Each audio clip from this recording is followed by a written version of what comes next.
Well, a very pleasant good evening to you all. I'm Bob Jenkins, and on behalf of the Indianapolis Motor Speedway Museum, we thank you so much for joining us this evening.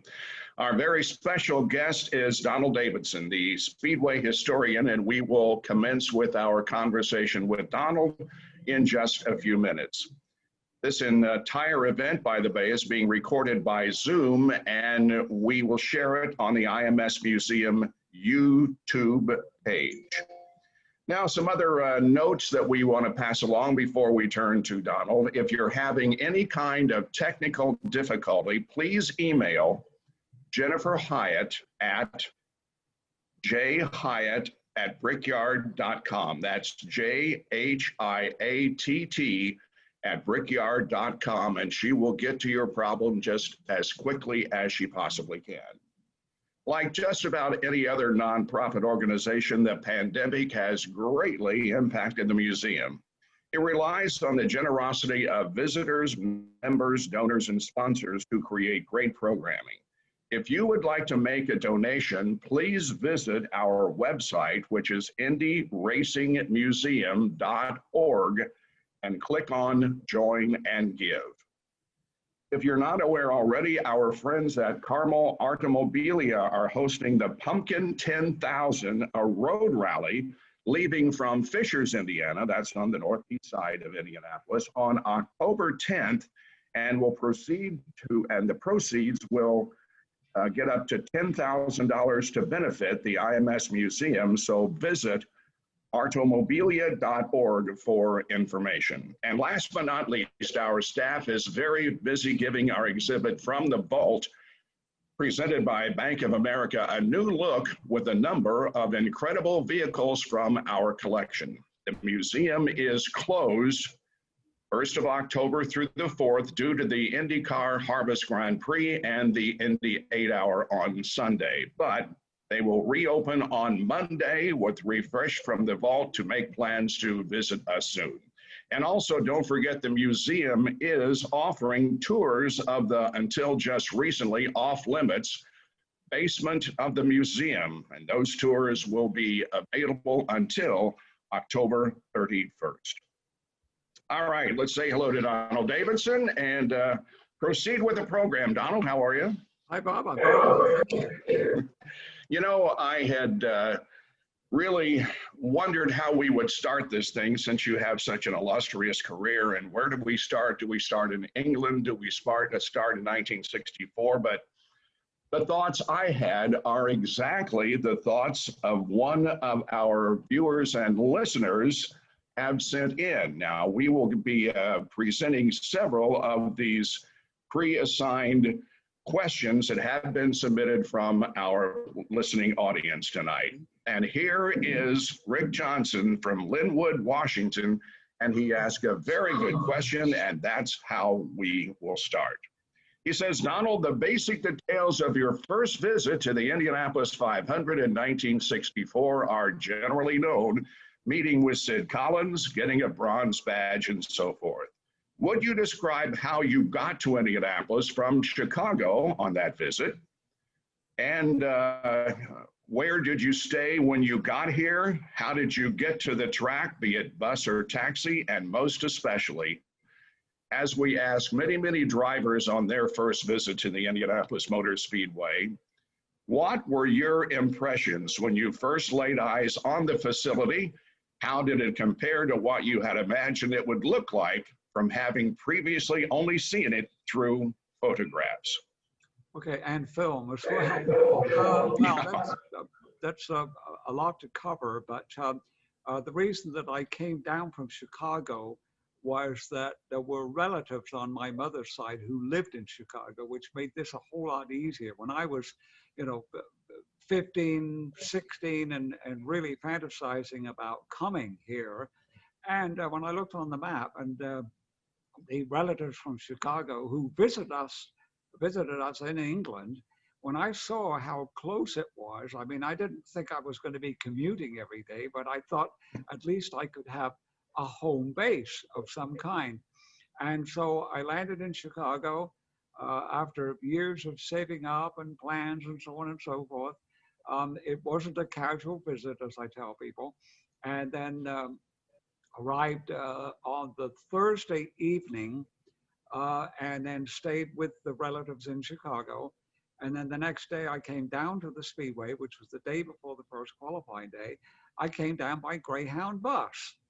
And so I don't know how many people that may have traveled that route. When I talk to the local senior citizens, they will get a kick out of it, because basically you came down 41 to 52 and across, but on 41 there was a place called Kentland, and that was the stop. And there was a place called the Post House, and a lot of people laugh when I recall that. The Post House is gone now, because I went back a few years ago to see if I could find it. It was gone. But so anyway, I came down by Greyhound and then arrived at the old terminal that had been the traction terminal at one time, and that's long gone.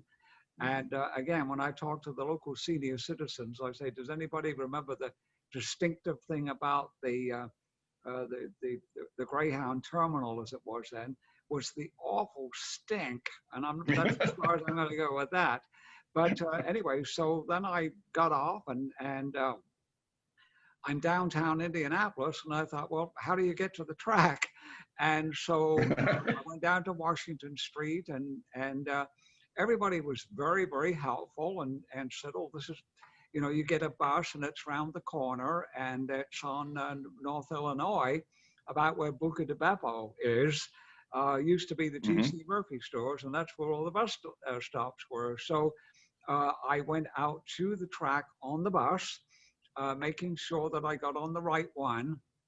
And I asked the driver, I said, would you tell me when we get to the stop where one gets off, where one alights to go to the Indianapolis Motor Speedway?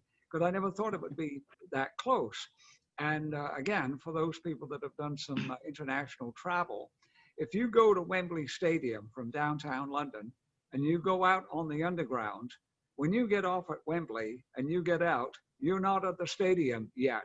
That's quite some distance away. It's all the way at the top of the hill, and you trek for quite a while to get there. And so I thought there would be something like that, and I didn't want to miss the stop. And then there was a couple of adults started talking to me on the bus, and there were school kids that were talking to me, and I had it well covered that I wasn't going to miss where one gets off to go to the track. Well, what I did not expect was you come out 16th and you go underneath the underpass, and the grandstands are right by the side of the track. Right. I never expected that.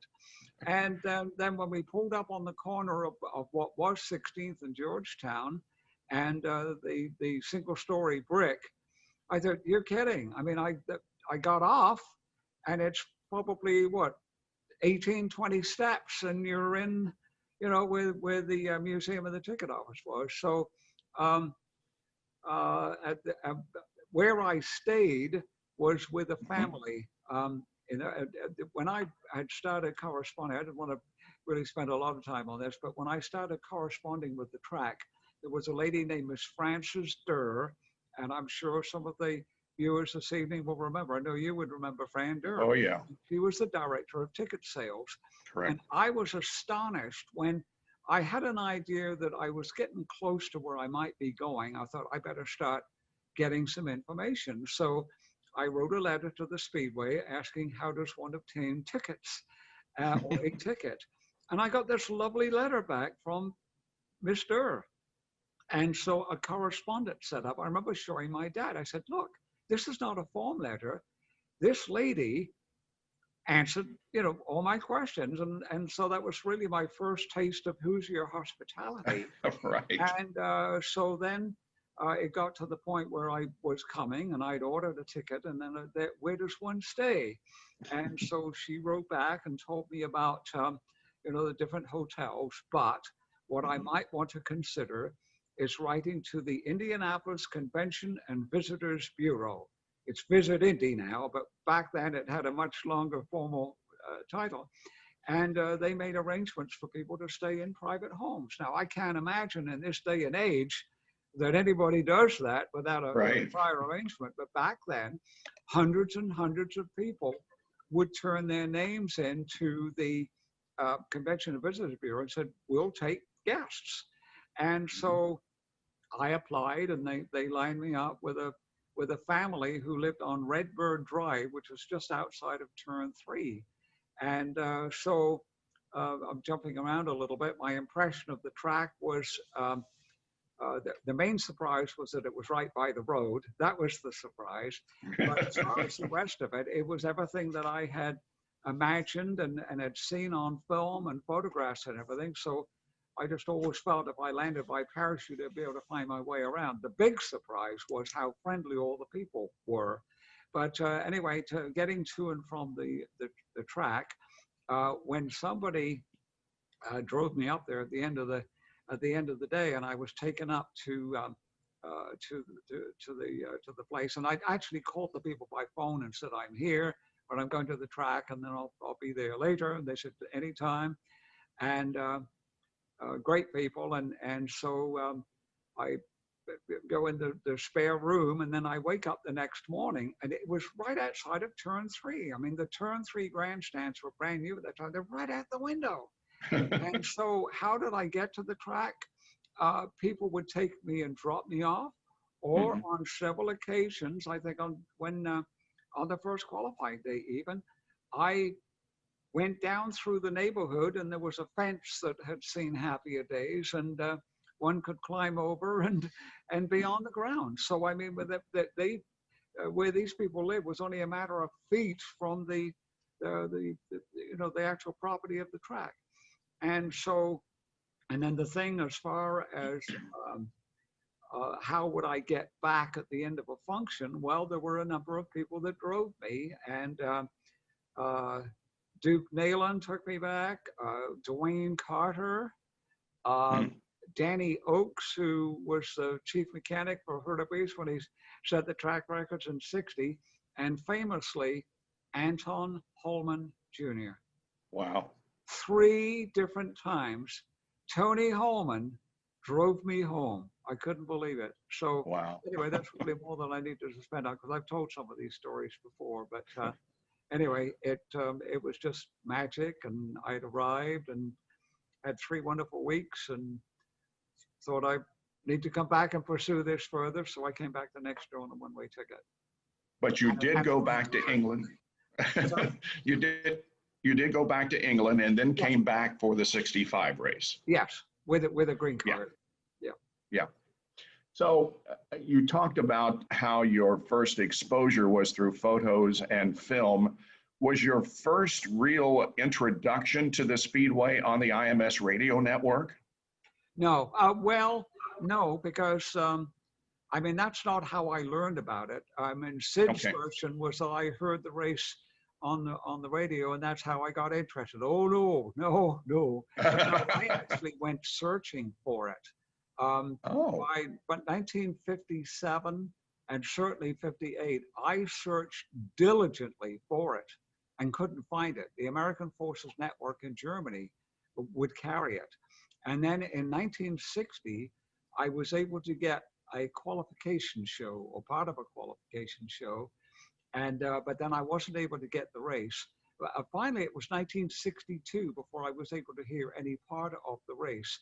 But I did get maybe a couple of qualifying shows. But no, my introduction, that was, I mean, I again, people probably want to hear some racing stories, but this is great. I sit by this old radio all day long and fine tuning, because you didn't have press button tuning in those days, and you had all these stations and the reception, and it would fade in and fade out, and there'd be you'd hear music coming in from another station, and then there would be crackles and bangs because there was a thunderstorm going on in France or something. And so it was very, very difficult to hear any of the broadcast. All right, let's go to a story that relates to racing. As hopefully all of you know, the Harvest Grand Prix will be held at the Indianapolis Motor Speedway this weekend, qualifying for the first race in practice on Thursday, the first race on Friday, then qualifying, and the second race on Saturday.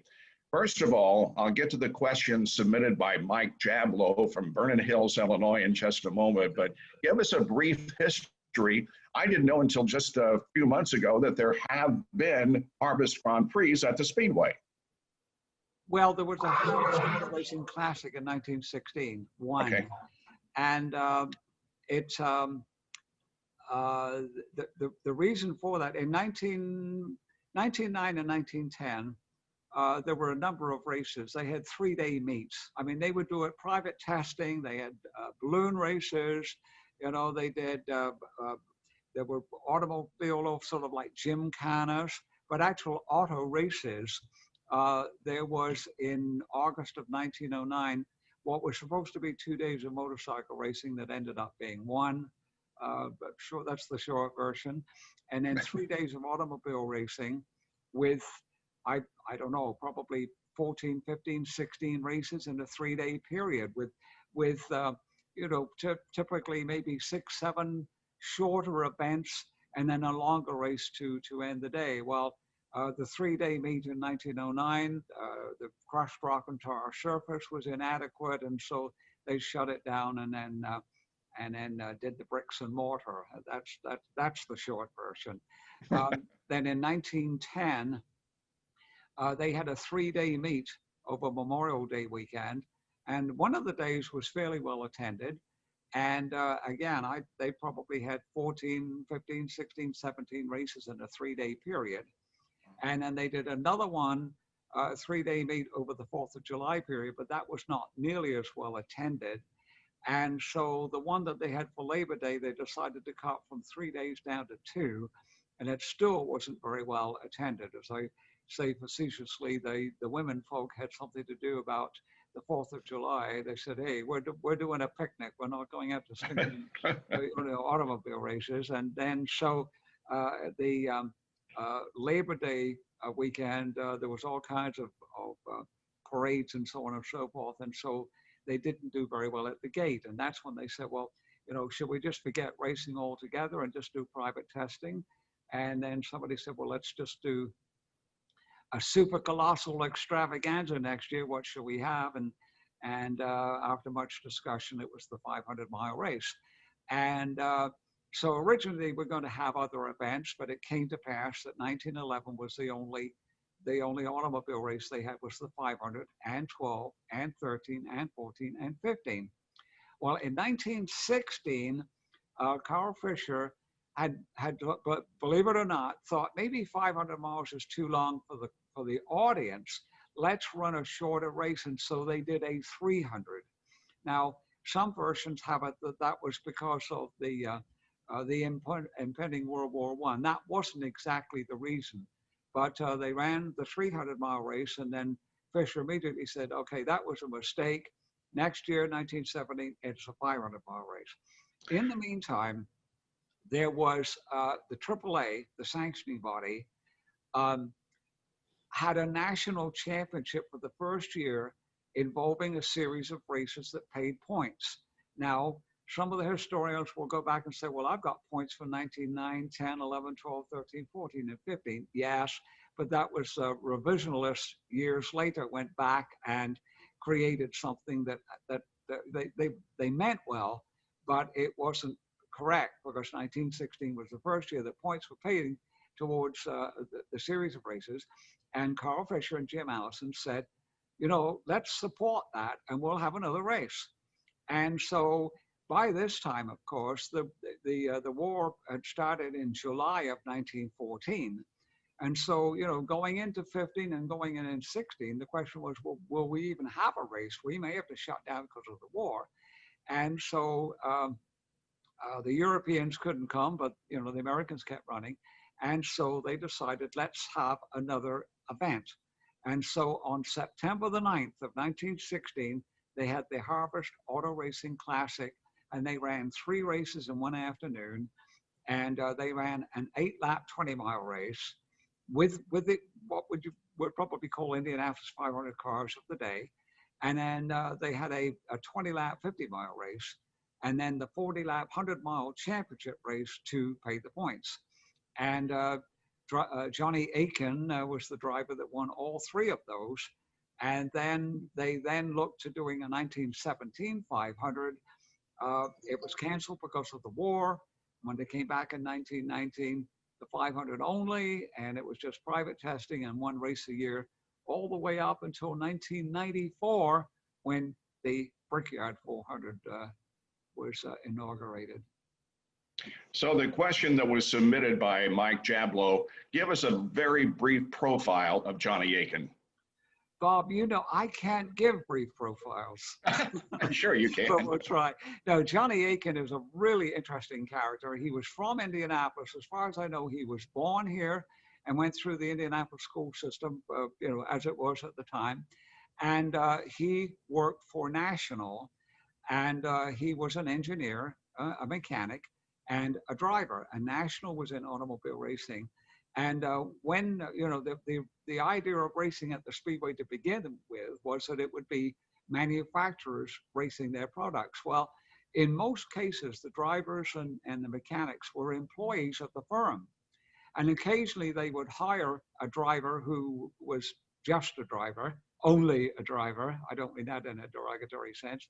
But most of these guys, you know, like Howdy Wilcox and Joe Dawson and all of those drivers, they actually worked for the companies. And so Aitken worked and drove for National. And in 1911, he started on the outside of the front row, and they didn't qualify the way they were later. They lined them up according to the order of which the entries were filed, providing you could meet a qualification requirement. I won't go into all that now, but it came to pass that Aitken was the fourth car to be entered. And so he lined up on the outside of the front row in car number 4 and led the first 4 laps. So little trivia there. Johnny Aitken was the first person to lead the Indianapolis 500. Well, to go back, between 1909 and 1910, he won 12 of those other races, if you like. And then when he came back at the Harvest Day Classic to win all 3 races that day, only one was the championship race, but he won 3. So he actually won a total of 15 races. Wow. At the Indianapolis Motor Speedway. But he was very much of an insider, as I say. And after during the summer of 1911, one of a riding mechanic who was about to be a driver had a fatal accident. Well, no, actually, it was a guy named Tommy Kincaid. He had been a driver, but he was fatally injured during the summer. And Arthur Newby, who was the head of National, but one of the partners in the track, said, you know what, Kincaid was married. And I think, and I'm just paraphrasing, he said, I think that anybody that's married shouldn't be driving the race cars. And so, you know, I just want my drivers to be single. And so Aitken was married, and so he had to actually, you know, step aside. Well, he was involved with the 1912 win because Joe Dawson, they ran 3 cars, single drivers, and Aitken managed the pit. And so he actually was the strategist. He was Tim Cindric and you know, but with pit boards because we don't have 2-way radios yet. So he basically, you know, did the strategy for the victory. And then National withdrew because their passenger car sales went through the roof, and they were in it to sell passenger cars. And when they won the 500, they said, okay, well, let's quit while we're ahead. So Aitken was still working for National in 1913, and the foreign drivers came over. And sorry, I'm doing longer anecdotes than I meant to do tonight, but the French Peugeot team, when the foreign teams showed up, the 1913 was the first year that foreign drivers and cars showed up. They'd been invited, but they were a little suspicious, and you know, they wanted to see what happened before they would decide to come. So in 13 was the first year where they would come over, run the race, and then go back. And so during practice, Fisher and Allison there was a little bit of language barrier, and it was decided, let's have Aitken help the Peugeot team. And so Aitken did the pit strategy for Jules Gu. So he was Tim Cindric 2 years in a row, or whoever you want to put in. I mean, he was, was Brian Barnhart or whoever it was just basically masterminding the victory. And then he left and went to work for Stutz. They didn't have a singles driver only, and so he started driving again. And then in 1916, he drove for the Indianapolis Motor Speedway team company, which was Carl Fisher and Jim Allison. And he drove a French Peugeot and won the pole for the 1916 race, and was out fairly early. But anyway, he went on and won several races that year, was the national champion. And again, there's so many other things. When they put the bricks down, this just to show that he was an insider. His name keeps popping up all over the place. I was telling some fellows the other day, when Carl Fisher was getting his balloon license in 1909, sometimes Johnny Aitken would be in the pursuit team because the balloon would take off and probably land in Noblesville. And so there'd be 3 or 4 of them in a passenger car, just going through the country roads so they could be where the balloon came down. And Aitken was on a few of those. And so anyway, there's a lot more. But when the Indianapolis Motor Speedway Team Company made a transition into the Allison Experimental Company and then Allison Engineering down on Main Street, right across from Delara and Sarah Fisher's. And so when it became Allison Engineering, Aitken was a vice president. And then the sad part is that, and I had to, when they called this event the Harvest Grand Prix, I thought, oh golly, if we're talking about Johnny Aitken, this is a little because, and I'll say it now, he died in October of 1918. He was a victim of the flu epidemic that swept through. And so anyway, that's probably more than you wanted to know about Johnny Aitken. That's I'm okay. going to try and rattle a bunch of questions off, and I think we've done 2, and we're almost halfway. Well, we'll go through these quickly. Yeah. From Ben Johnston, who wants to know if you could drive any car from Indy 500 history, what car would you pick and why? Oh, well, probably the 1957 Ballonde. Really? I mean, that's my favorite car in the museum, and I think that's the one. I love the story of that car, but it's also when I first really got interested in Indianapolis 500.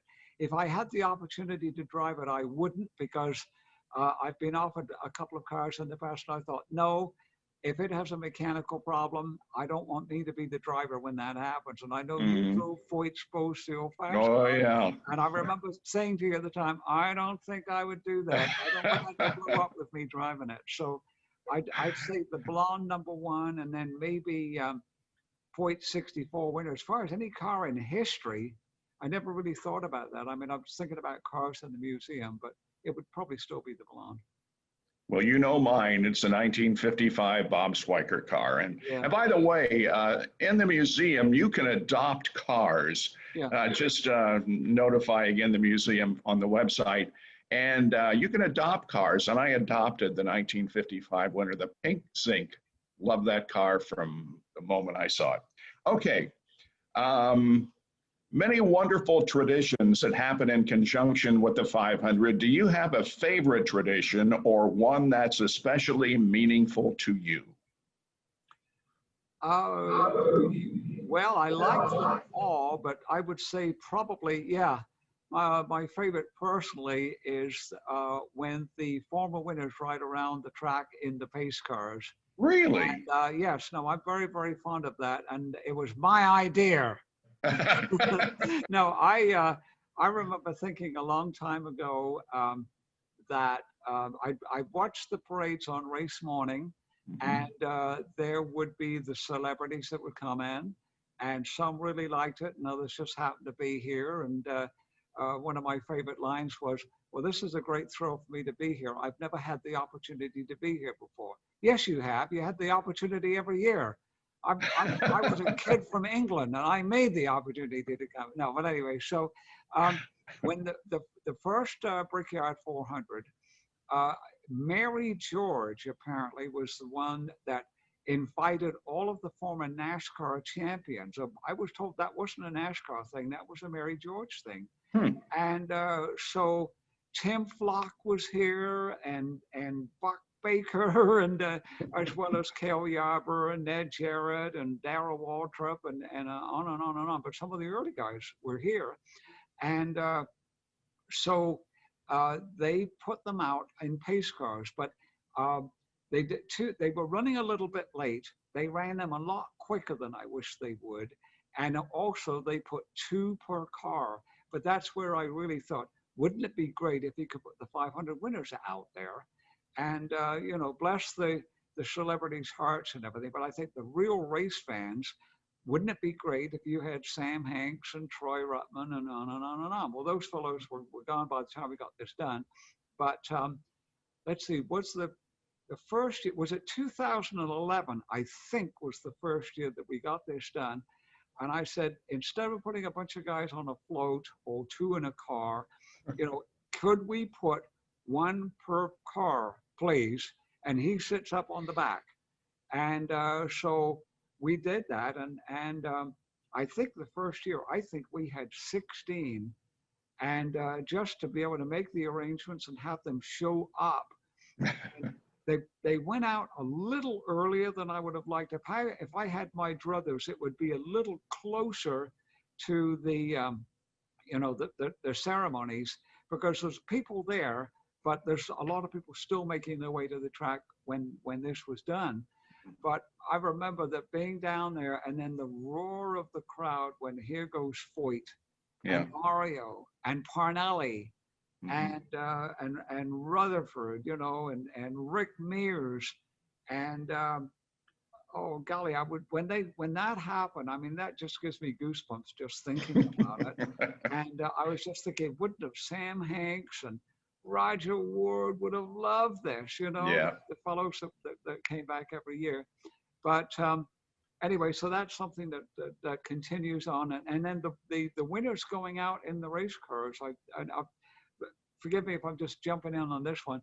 The year when there were 10 of them went out, some of them driving their own car, like Lion Dyke was in the Domino's Pizza, and I've got all kinds of stories about that. Mario was in the Maserati. Anyway, Al Unser was in Jim Clark's 1965 winner. And just before they were pushing them off, and I'm so glad they didn't wear helmets. They were bareheaded, all of them. And just before they went out, somebody came up to Al Unser and said, "Hey, that's right. Clark was your teammate, wasn't he?"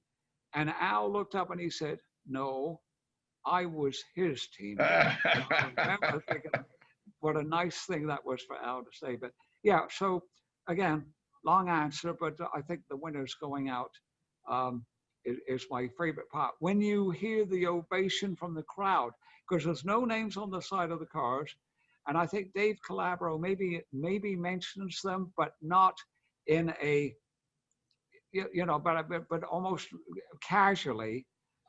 It's not, you know, let's have a big cheer for the next one. The people know. And, you know, Buddy Lazier and Kenny Brack and but just, you know, Frank Keedy. It just I get goosebumps just thinking about it. This next question, which was submitted by John Pollock, does not have anything to do with racing. It involves your being in England before you came over here. You told me the story a few days ago, and you have got to tell this story because, believe me, I have been thinking about it all the time since you told it. So tell us the famous Frank Sinatra story in England. All right, this has nothing to do with racing. And you know, when we were talking about how we were going to do this, I was hoping that I could have a period where I would do a bunch of quick answers to questions. And Well, so we're going to have to do another one of these. All right. Well, the when I was I left school early. I didn't go to college, and I already was committed in my soul, if you like. I'm going to America. I'm saving up money because I'm going to go to Indianapolis and see the race. And so my dad had been a projectionist in his younger days, and he was long out of that. But many of the fellows that he had grown up with were now had major roles backstage and as projectionists in London theaters. And so it came to pass that I went to London and worked there when I was very young. And I was backstage. I actually worked at the Lyric Theatre on Shaftesbury Avenue when a show called Irma La Douce was playing there. And I worked matinees at Her Majesty's Theatre during the final days of West Side Story. And then the change over to Bye Bye Birdie with Peter Marshall and Cheetah Rivera. And walking up and down the Haymarket. I think Les Mis is still at Her Majesty's. Anyway, to walk from the theater that I was at down to Her Majesty's, which was just a very short walk, I didn't know until years later. I was walking past twice a day where Dario Resta had a car dealership at one time. But anyway, this has nothing to do with Sinatra. So another of my dad's friend was the chief projectionist at the Odeon Leicester Square, which was the top show in Europe. And it probably wasn't really fair, but the chief there took me on as a junior projectionist. And I'd never been a professional projectionist. My first job, talk about, fortune, I went to the Odeon.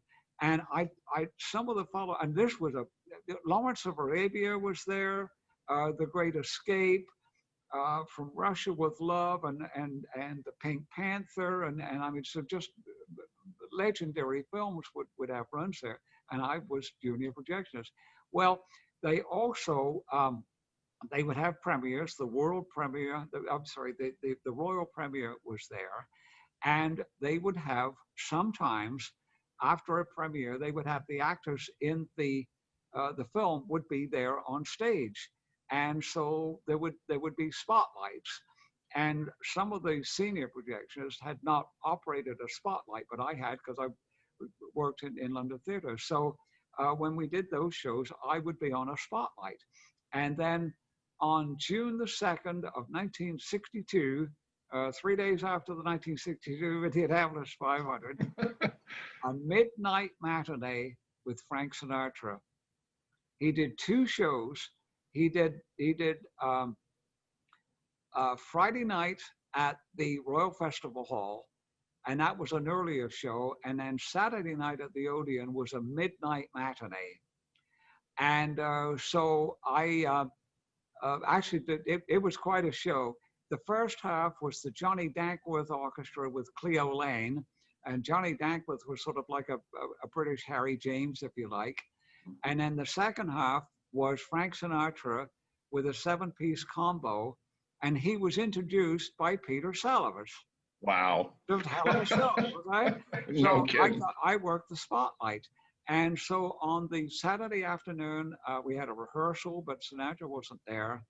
And a fellow came up and he said, all I'll say is that you need to be ready to move the spot because you can never tell when he's going to move. He'll sit on a stool, he may do 3 numbers in a row, and then he'll get up and then suddenly walk across the stage, and he doesn't like it if the spotlight's not on him.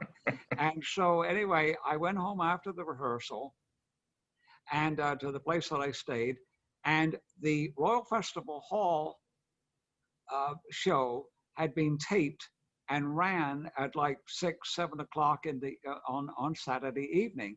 And so I watched that show and taking mental notes, thinking it's probably pretty close to what he's going to do tonight.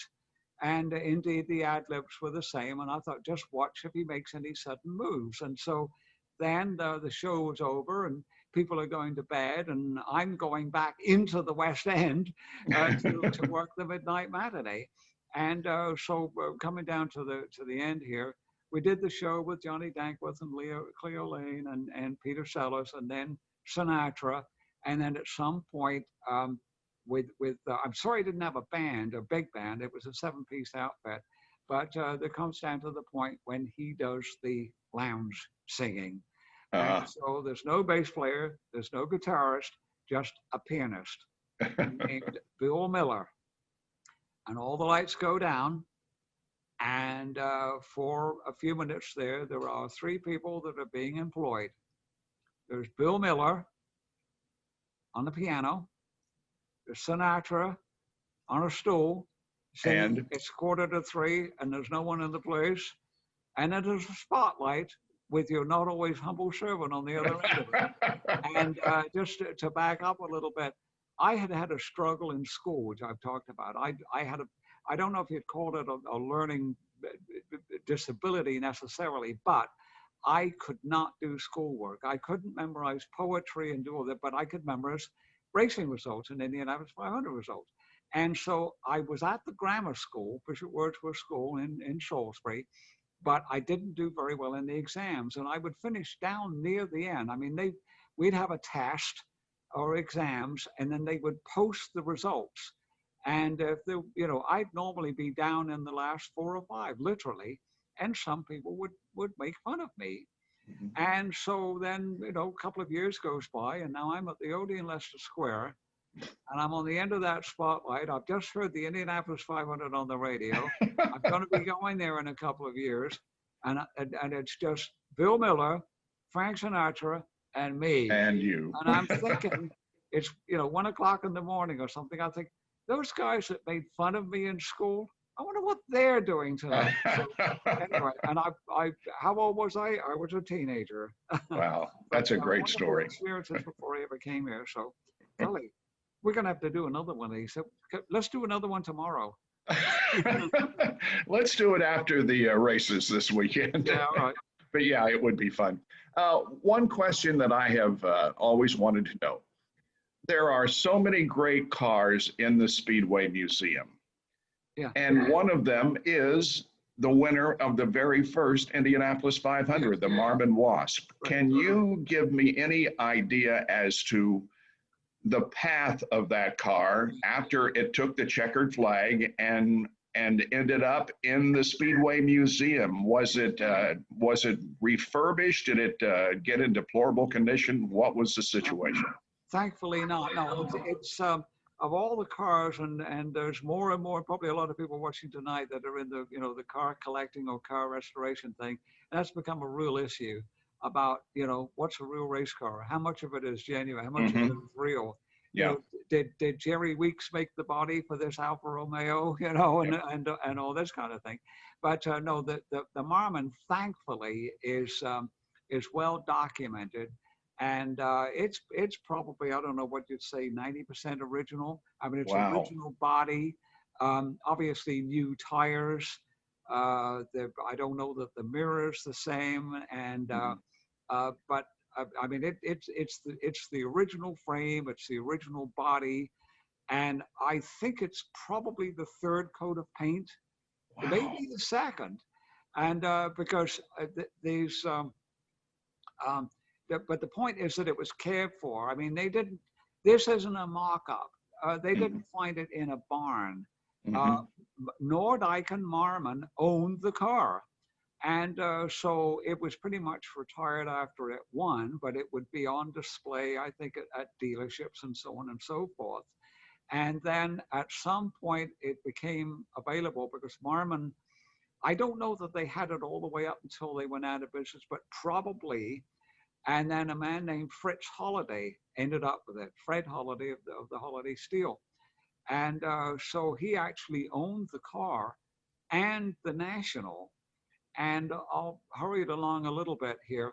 I think it changed hands a couple of times, and it ended up on the East Coast, I think in Connecticut or somewhere. I can't remember the name of the man who actually loaned it he made it available to the track so that it could be displayed when the first museum opened on the corner of 16th and Georgetown. When the first museum opened up, in just right around race time in 1956, where you would go in and then down the split level into the display area.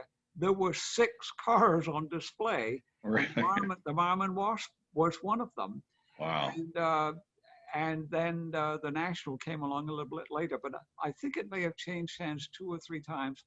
But the National pretty much went hand in hand. And so for much of their life, for over 100 years, or at least for, maybe 80 or 90 years, Mm-hmm. they've been, they've been able to talk to each other when everybody goes home. Wow. And the Marmon appears in the 1946 film, The Crucible of Speed, which was the first thing that was broadcast on local television. Channel 6 had that on Memorial Day of 1949 before live coverage of the 500. That's what they went on the air with. Anyway, Mm-hmm. there's this great scene which actually was shot in New York, I understand, but it's supposed to be the garage area. And there's Wilbur Shaw, and there's Ray Haroon sitting in the Marmon, and then Ralph De Palma comes in, and then there's another fellow who's supposedly a newspaper reporter. He was actually an actor, and so you get this opportunity to see what a gentleman that De Palma was, just an absolute gentleman, and then Haroon in the Marmon, but it's sort of more like a primrose. It's not as bright a yellow as it is now. And so the paint job that's on there now, maybe the second paint job. It's no more than the third. And so the answer is that car's been well documented. And there was a bit of an engine situation a few years ago that I'm not going to go into now. But that was the thing about that's the risk that you run. Whole nother philosophy here. The cars have been made to run, but you can have a mechanical problem, and then it's less and less original. But right. Anyway, that's the story on that one. No Good such story. thing as a short answer. Sorry. It was worth it. That I've always wondered about that. You would think that something from 1911 would have fallen into a barn, as you indicated, but to hear that it never did, and now its glory is in the museum, is just tremendous. Yes. Okay. I've heard you talk about stories about drivers who were driving to the 500 and suddenly ran into a traffic problem or something that caused them to say, oh my gosh, are we going to miss the race because of this? Yeah.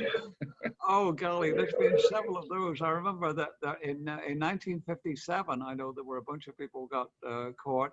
And in fact, a lady told me one time, and she said, we were stuck in traffic on 16th Street, and there was commotion across the way. And it turned out it was Roger Ward, and he was stuck in traffic next to them. And he basically said to the wife, you're going to have to drive. And he jumped onto a wrecker and said, take me to the track, kind of a thing. Anyway, my favorite was in 1960, the Holiday Inn across the street, which is now long gone. Right. It became other things, and now it's a parking lot. But the Holiday Inn across the street, you either know what I'm talking about or don't worry. That was brand new. That opened in February of 1960. And so several of the drivers were staying there, including Eddie Sachs, who had won the pole for the 500, and Jim Rathman, who was starting in the middle of the front row for the 500. The outside of the front row was Roger Ward, and he bought a house up on 52nd and Kessler on a wonderful, it's right by the Broadmoor Country Club. Roger Ward lived on a house that was at the corner of Galahad and Lancelot. And I thought, what a great address for a hero race driver. Anyway, so Sachs and Jim Rathman were having breakfast. And they didn't have, a lot of the drivers wouldn't show up until the last minute in those days. They didn't have the green room and introducing of the drivers. They would just, a lot of them would come out at the last minute. And so it's getting on, I don't know, like maybe 9:45 or something. And C.B. Smith, who was the innkeeper at the hotel, as well as one of the officials, came down and said, shouldn't you fellows be getting going? Isn't there sort of like a race across the street today or something? What time is it? Oh my God. So Sachs and Rathman went off running in different directions, both staying at the motel.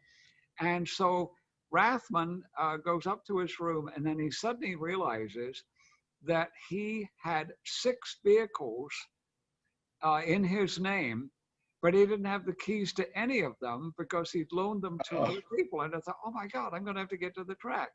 So he comes out the door, and in those days, Tunnel 2 wasn't there yet. In order to get to the track, you had to run east over to turn 2 and underneath the little 2-lane bridge that's still there. That was how you came in. So he goes running down there and heads for the track. Sachs has his wife with him, and he puts his uniform on and says, come on, we got to go. And then they also realize, wait a minute, we don't have a car either. And so they ran out onto 16th Street, and a motorcycle policeman with a sidecar that was empty came down, and either they flagged him down or he stopped, or one way or the other. And Sachs said, can you take us to the track, please? And so Sachs got into the sidecar, and Nancy, his wife, climbs in his lap, and then the motorcycle cop takes them down to the turn 2 tunnel, only to realize that, wait a minute, I've got my credential, but Nancy doesn't have a ticket because we gave it to her dad. So anyway, they talk their way in, and then the motorcycle cop takes them the rest of the way and then drops them off at the garage area. In the meantime, Roger Ward is living at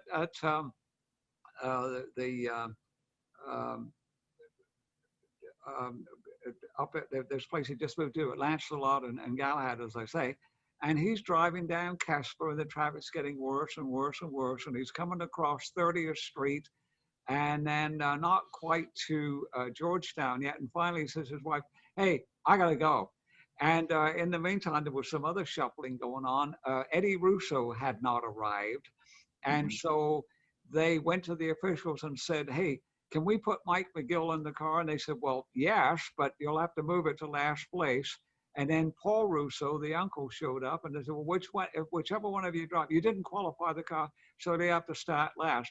So they pushed the car from wherever he'd qualified down to the outside of the last row. And then Eddie Russo shows up. And so they had to push it back up into position. And this sort of like about 15 minutes before the thing's going to start. And so Roger Ward, in the meantime, now back to him.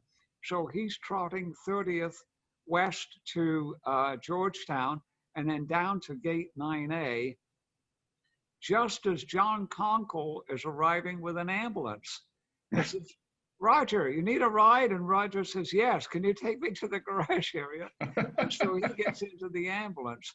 And so the front row, it ended up that was the year that you remember very well, with Roger Ward and Jim Rathman, the greatest battle of all time between the two drivers there, with Rathman winning and Ward second. Sachs on the pole dropped out. Anyway, Rathman started second, Ward started outside front, and Sachs on the pole.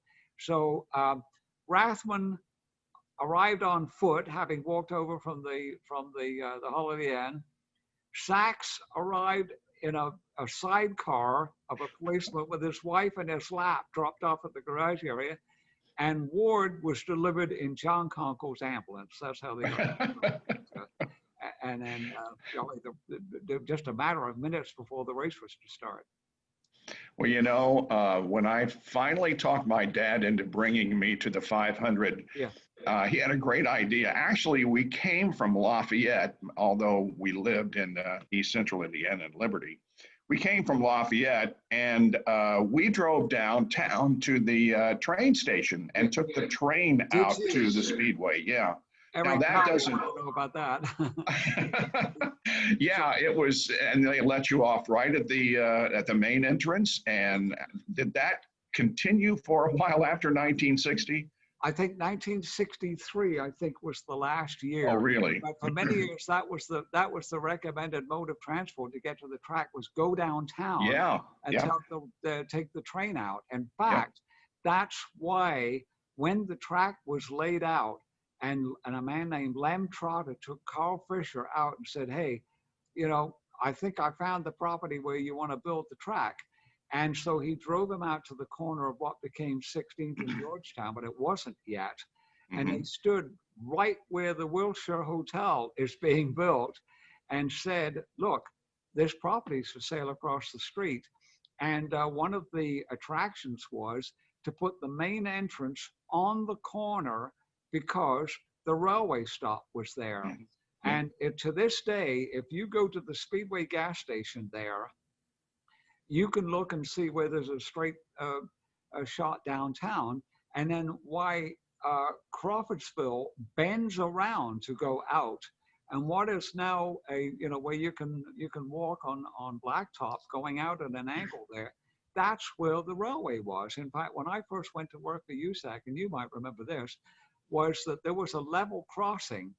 So you can imagine if there was a train coming out from behind the Speedway gas station and going at an angle across where the roundabout is now, Mm-hmm. sometimes you'd have to be a little bit late for lunch because there was a train going over there. But that's why they put it on the corner then, and that was the recommended mode of transportation until I think 1963 was the last year that they ran the specials. Now the railway continued on until what, 70, probably mid 70s. I think there was still like freight trains and so on and so forth. But anyway, no, many people. In fact, if you haven't talked to Eric Powell, who's sitting right here, he will, sorry folks, we're having this private discussion.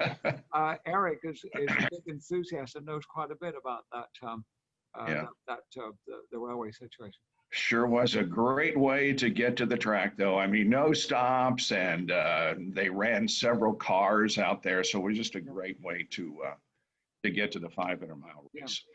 All right, this has nothing to do with anything, but Donald and I share an interest besides auto racing, and that is our collection of 45 RPM records. You still doing that, Donald? No, I don't collect 45s anymore, but I know that you do. And this probably isn't really fair to be discussing this, but Bob and I, Bob was a little bit, I bought 45s because I wanted the music. Bob was a serious collector. He wanted the original pressing. So he didn't want a second pressing or a reissue. He wanted the original. And so he told me, and I understand this completely, because I mean, when I would go back to London, I mean, part of the reason was I would go to the record shops. Yeah. And I don't mean just your, the down and dirty with all the secondhand stuff in the back. Bob, when he was doing, in the early days of ESPN and traveling and going to the races in Aitken, he'd get in early, and he said the first thing I do is get the yellow pages and look and see what the record shops were, and then go off and I've done that, by golly. And I know that many of those places, you look them up in the phone book, and then you drive there, knowing there's a 50% chance it's already out of business. And I don't know how many times I found the address, looked in, and it's dark, and there's a stool in the middle of the floor with a broom and a couple of 45s lying on the ground. And I don't know if this will connect or not, but I remember telling you, and this is actually true. One May, probably, I don't know, 5-6 years ago, I got my notebook, and I got a note in there that says record show. Mm-hmm. Record show? Yeah. I don't remember writing that down. Where's the record show? I thought, no, wait a minute. Record show. I know you would enjoy that. I don't know how many people would get that. Well, I rarely add to my collection anymore. In fact, it's sitting in this very room against a wall, and I've estimated the collection at right around 6,000. But if anyone would like to buy 6,045 RPM records, let me know, because I've got to get rid of them. I'm too old to hang on to them for much longer. You didn't know this was an infomercial, did you, folks? The whole reason for doing this was so Jenkins could sell his records. How tacky. Donald, we got to go. But yeah, this has been a lot of fun. And again, I thank you. And I want to point out a couple of more things now. The Speedway would love to have you as a member or a donor. Please visit the website indianaracingmuseum.org and click on Join and Give. And this rally that's coming up on October 10th sounds like a lot of fun. They're going to start in Fishers, Indiana, and drive around rally style, and then end up, I think, south of Indianapolis. And that is something that you can get information on by visiting artomobilia.org for information. Again, Donald, thank you very much. Thanks to everybody out there for watching and listening. We hope that we have entertained you for an hour. And yeah, I'm up for any second phase of this anytime. You and I go back a long way, and we've done a lot of things today. And I would just say, you know, what a pleasure it has been to work with you over the years. You're just thank you, Donald, and thank you for all of your contributions. So Dale Earnhardt Jr. said some very nice things about him, and I was applauding to myself while he was saying it. Bless you. Thank you, Donald. Good night, everyone. See you later.